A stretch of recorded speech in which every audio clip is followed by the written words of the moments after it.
what were the kind of conversations you had with the likes of Roy, Butler, Stokes, those kind of players? Are you the kind who has one-on-one and say, right, gentlemen, everything's going to change? How did that work? Because everybody must have been low on confidence and waiting to play differently. Yeah, I think there was a new sense of energy around the way that we played and the squad that we selected.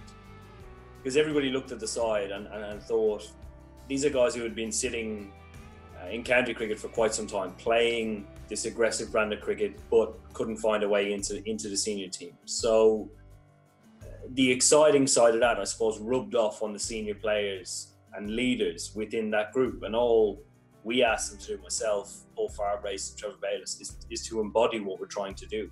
I mean, the first game that we played, Joe Root scored his fastest ever 100, and he was 72 balls.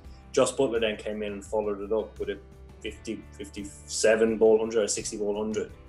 And we just asked guys to continue to buy into this way in which we wanted to play, because we thought it would take a long time for us to transition our natural game all the way to where the rest of the world was. It was almost like Tora, attack. You got what, 18 350 plus scores? You just changed the normal in the way you played your cricket.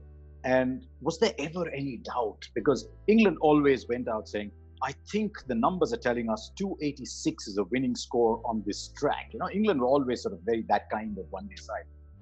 So did you just think, hang on, what have I just unleashed here? What if one day we are 29 for 6? As happened one day, I think. Yeah, I mean, there were games. We were 20 for 5. I think there were 3 games in particular.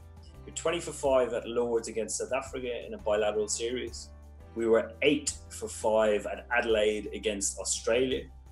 And I suppose the biggest worry for me is after performances like that, and bear in mind both games, I think we scored 200 or 220 and the opposition chased them 6 or 7 down. So we weren't necessarily completely out of the game. But the biggest worry for me at the time was that we would lose confidence in the mindset and the game plan that we were trying to achieve.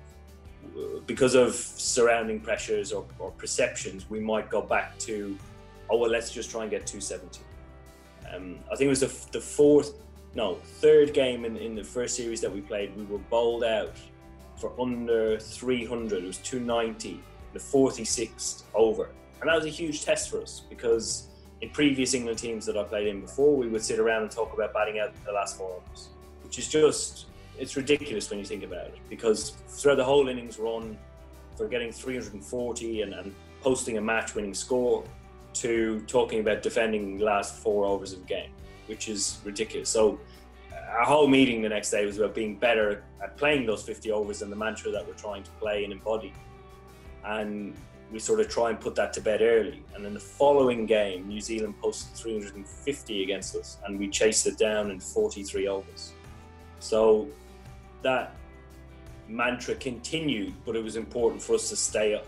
Well, I suppose recognise when things were creeping in and nip them in the bud straight away.